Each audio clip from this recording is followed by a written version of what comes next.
अस्सलाम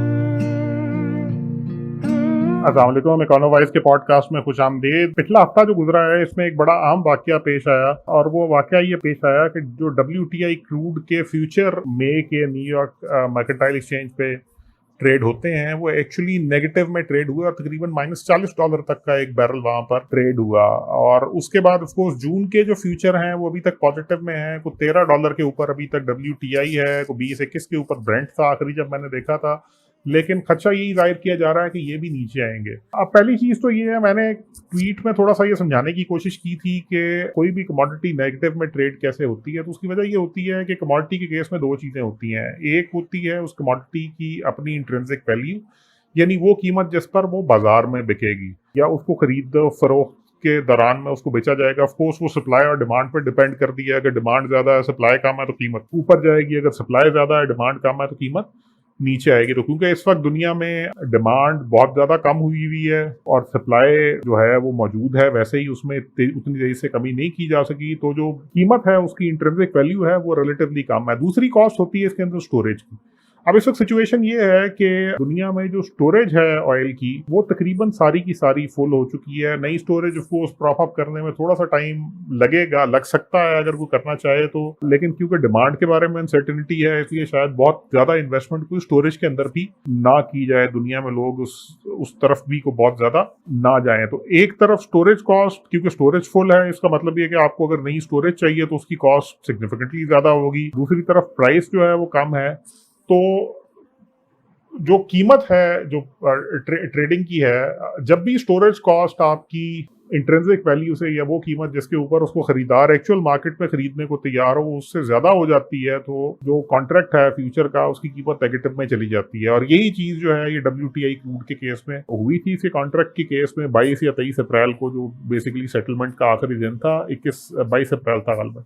अच्छा, अब सूरत हाल ये है कि जो जून के कॉन्ट्रैक्ट हैं, क्योंकि ब्रेंट के कॉन्ट्रैक्ट जो हैं वो जून के ही होते हैं, WTI के मंथली कॉन्ट्रैक्ट होते हैं, वो अभी तक पॉजिटिव में ट्रेड कर रहे हैं। WTI के भी और ब्रेंट के भी जून के कॉन्ट्रैक्ट जो हैं ये पॉजिटिव में ट्रेड कर रहे हैं। लेकिन क्योंकि स्टोरेज फुल है और डिमांड में को बहुत ज्यादा पिकअप नजर नहीं आ रहा, तो इसलिए खदशा ये है कि शायद अगली सेटलमेंट डेट जो है जो 20-22 के आसपास अगले महीने की पे आएगी, वहां पर एक दफा फिर हमें ये क्रैश देखने को मिल सकता है और ये नेगेटिव प्राइसिंग हो सकती है क्योंकि वहां ऑयल पड़ा होगा लेकिन उसको उठाने वाला कोई इसलिए नहीं होगा क्योंकि किसी के पास स्टोरेज नहीं होगी। तो इवेंचुअली आप पैसे देकर उसको उठवा रहे होंगे वहां से।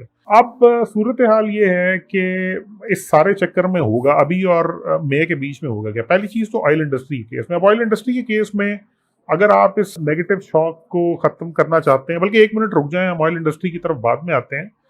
पहले इस नेगेटिव प्राइस की इंप्लीकेशंस क्या है। पहली इंप्लीकेशन तो इसकी ऑफ कोर्स ये है कि ऑयल इंडस्ट्री के बहरान की निशानदेही करती है। ये बड़ा सीरियस मसला है। तो वो सारी कंपनियां जो तेल के साथ मुंसलिक हैं, भले वो तेल निकालने वाली कंपनियां हैं, तेल बेचने वाली कंपनियां हैं, उसकी सर्विसेज प्रोवाइड करने वाली कंपनियां हैं, इन सारों के लिए क्योंकि प्राइस टूट गई है, क्रैश कर गई है, इफेक्टिवली मार्केट क्रैश कर गई है, इन सब के फ्यूचर के ऊपर इसके असरात को इतने अच्छे नहीं होंगे। वो ममालिक जिनके बेसिकली रेवेन्यू का इन्हिसार तेल के ऊपर है उनको बड़े संगीन मसले आएंगे। मसलन सऊदी अरेबिया है, मसलन कुवैत है, मसलन UAE है, मसलन रशिया है। और इसके साथ साथ ज्यादा बड़ा मसला जो है, ये तो दो बुनियादी तौर पर बड़े मसले हैं, लेकिन इससे ज्यादा बड़ा मसला ये है कि ऑयल एक बड़े मेजर हेज के तौर पर इस्तेमाल होता है फाइनेंशियल सिस्टम के अंदर। सो बेसिकली कोलेटरल के तौर पे और हेज के तौर पे इस्तेमाल किया जाता है फाइनेंशियल सिस्टम के अंदर। सो फॉर इंस्टेंस मेरे पास ऑयल के कॉन्ट्रैक्ट हैं, मैं उनको एज कोलेटरल यूज करके कोई दूसरी ट्रेड कर सकता हूँ, या मुझे किसी बैंक से कोई लोन चाहिए उसके लिए मैं इन कॉन्ट्रैक्ट्स को कोलेटरलाइज कर सकता हूँ for certain other trades in the market. अब मसला ये है कि जब ऑयल की प्राइस क्रैश करेगी तो काउंटर पार्टी रिस्क का मतलब ये है कि वो कोलेटरल मेरा जो था वो बेवकत हो गया है। बात यहाँ सिर्फ खत्म नहीं होती बल्कि अक्सर फॉरवर्ड कॉन्ट्रैक्ट जो होते हैं ऑयल के, उसके अंदर काउंटर पार्टी दूसरी तरफ कोई ना कोई फाइनेंशियल इंस्टीट्यूशन या बैंक्स वगैरह होते हैं।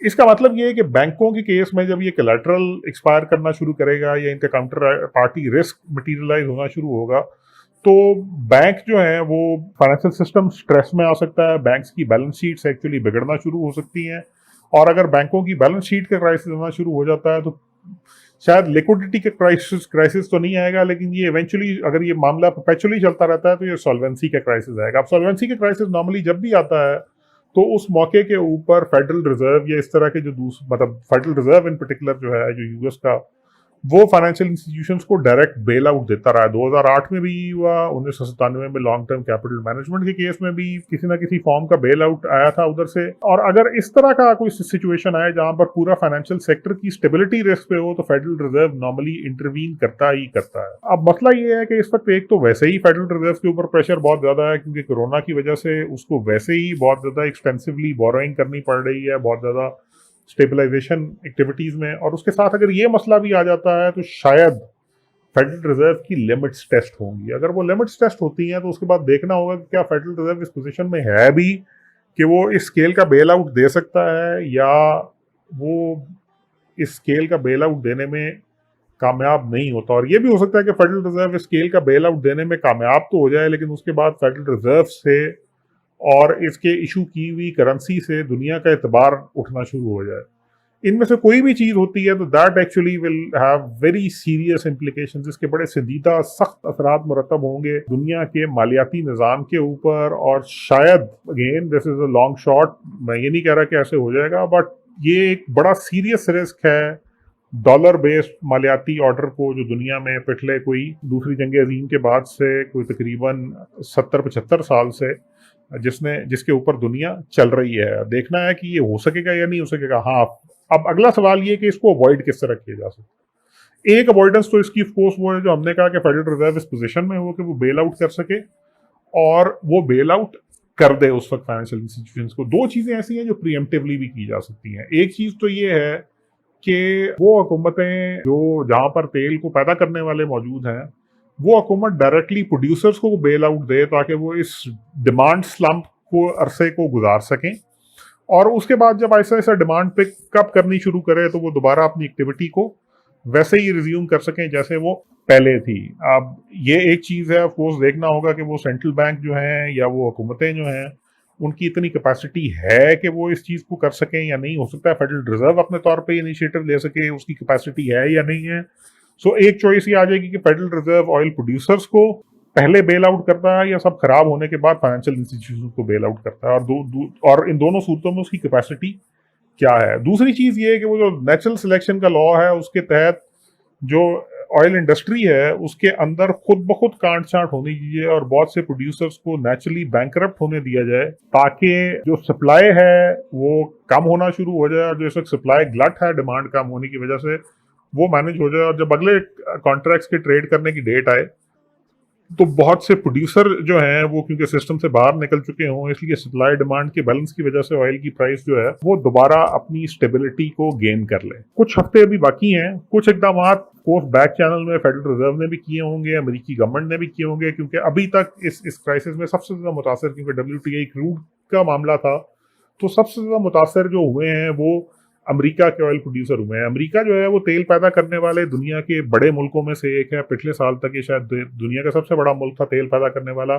3 बड़े मुल्क हैं, अमेरिका, रशिया और सऊदी अरेबिया, और उसके अलावा कुछ छोटे प्लेयर हैं जिसमें कुवैत है, UAE है, वेनेजुएला है, इराक है, ईरान है। तो ये ममालिक हैं जो तेल की, कनाडा है जो तेल की, मेक्सिको है जो तेल में एक बड़े प्लेयर कंसिडर किए जाते हैं रिलेटिवली।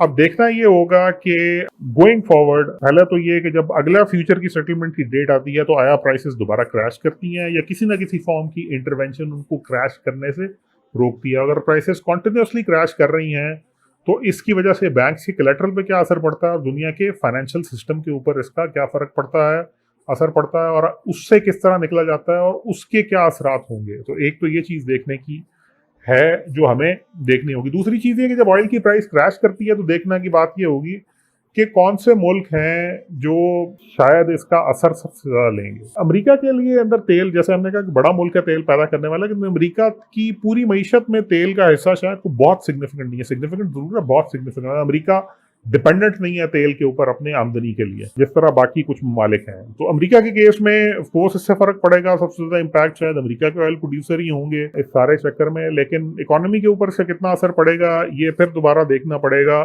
कि इसका एक्चुअल फाइनेंशियल सिस्टम के ऊपर कितना असर पड़ता है उस पर। जहां तक बात रही सऊदी अरेबिया की या रूस जैसे मुल्कों की, तो मेरा ख्याल है कि गोइंग फॉरवर्ड ये ममालिक, क्योंकि पूरी इंडस्ट्री के अंदर बड़ी कांट छांट होगी और ये बड़े प्रोड्यूसर हैं, तो शायद ये इस शॉक को अब्जॉर्ब कर जाएं और एक स्क्वीज्ड ऑयल मार्केट के अंदर इनका मार्केट शेयर इंक्रीज कर जाए। बट इनके लिए भी अगेन देखना ही होगा कि ये जो ग्लट और प्राइस सप्रेशन का साल 2 साल का इम्पैक्ट है, इसको इनकी मईशतें किस तरह अब्जॉर्ब करती हैं और इसके नतीजे में इनके यहाँ सोशल सिचुएशन कैसी रहती है। छोटे प्रोड्यूसर भी इम्पैक्ट होंगे, लेकिन छोटे प्रोड्यूसर्स को डाइवर्सिफिकेशन की तरफ जाना पड़ेगा।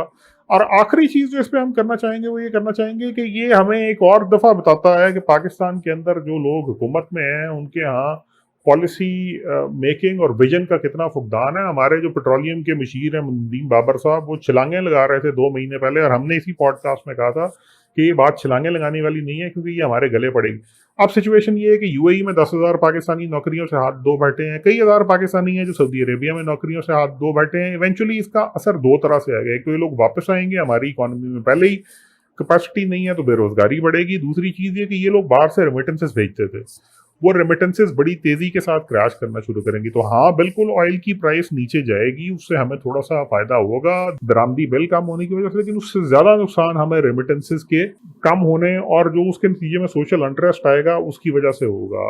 ये बड़ा संजीदा मसला है हमारे जैसे मुल्कों के लिए जिनके बहुत ज्यादा इंसार उन रेमिटेंसेस पे है, जो तेल पैदा करने वाले मुल्कों में काम करने वाली लेबर की रेमिटेंसेस के ऊपर डिपेंड करते थे। और हमें अभी हुकूमत की तरफ से तो कोई प्लानिंग नजर नहीं आ रही, लेकिन हुकूमत की तरफ से उस पर संजीदा रिएक्शन की जरूरत है। पता नहीं इस हुकूमत में कैपेसिटी है या नहीं, बट देखते हैं। और तेल की सूरत हाल इंटरेस्टिंग है, इसको फॉलो करते रहिए, हम भी यहाँ पर बात करते रहेंगे इसके और देखते रहेंगे कि चीज़ें आगे कैसे चलती हैं, क्योंकि शायद इवेंचुअली अगर मामला बहुत ज़्यादा इंटेंस होता है तो इसके ग्लोबल फाइनेंशियल सिस्टम के ऊपर भी और फाइनेंशियल ऑर्डर के ऊपर भी असरात होंगे।